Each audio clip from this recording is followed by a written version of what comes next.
If you change the way you look at things, the things you look at will change. That's been an ongoing mantra of mine for years now. I always say it. When I'm trying to motivate or inspire other people, that's what I tell them, to change the way they look at things, and those things will change. It's really just a way of saying that we have a lot of control of our lives and how we see our world.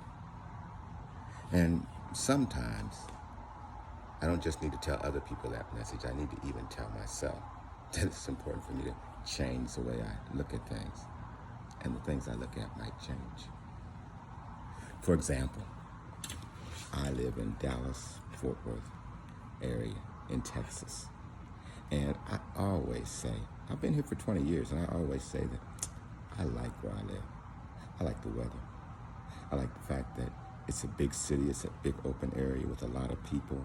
They keep up on the changes and the new technology. It has great sports teams, music, everything that I found in any other city in the country I can find right here. And I really do like it. I kind of miss the snow sometimes, and the 100-degree temperatures can get to be a much, but on the whole, I kind of like where I live. But I always add to that I like Texas, I like where I live, but I just don't like the politics. Well, that's an issue that I think I want to change, that I don't like the politics. You see, I had an experience today where it made me just look at things just a little bit differently. We have voting going on right now, and it's the phase of early voting. And usually early voting is a week or 2 weeks in advance of the general election. And the general election is, I guess, the first week of November. I always vote, regardless of whether it's a big election or not.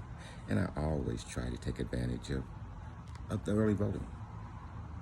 Today, when I went to go vote, there was no lines. Nobody was there.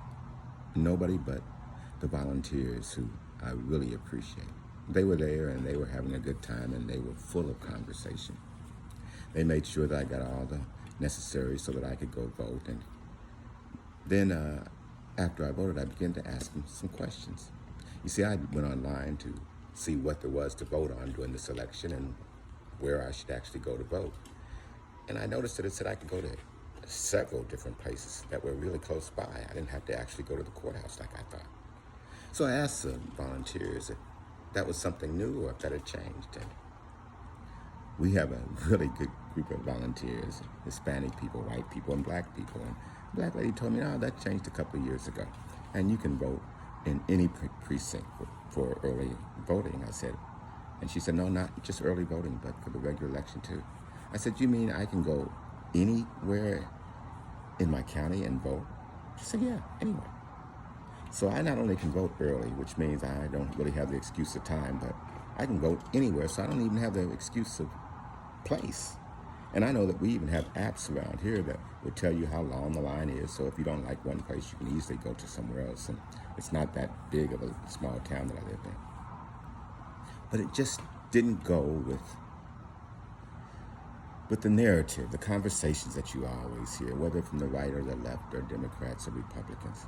One saying that somebody's trying to suppress my vote, and another saying that I don't even get a chance to vote, or my vote doesn't mean anything.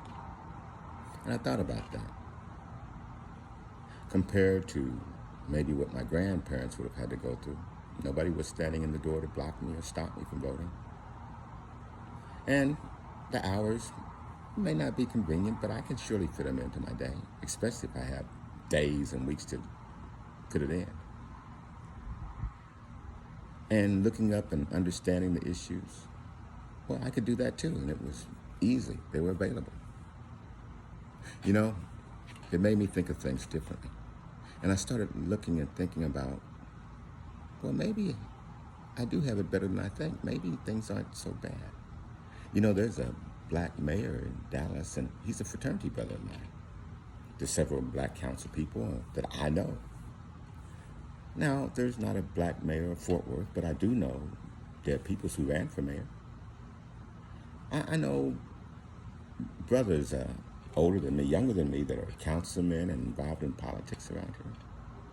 Even my older sister, Joan, decided that she would make a stand in her own small town in Burleson, and starting off by just getting new lighting. Became a member of the library board. She volunteers. She's on the mayor's staff. She does all kinds of things, but just because she had the initiative. I thought about it. You know, I even know people in the business world who would have some say-so about the politics and the giving of money to politicians, even that around here.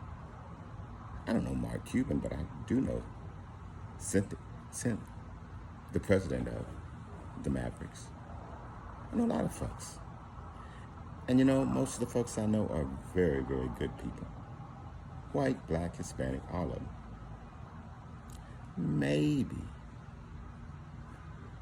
from the top to the bottom, from even behind the scenes, maybe the politics aren't that bad. You know, my own town of Mansfield has a black mayor, a man that I know, counts as a friend. My mother's minister, lives right around the corner from me. I know brothers who are on the school council who, I don't think I have it that bad.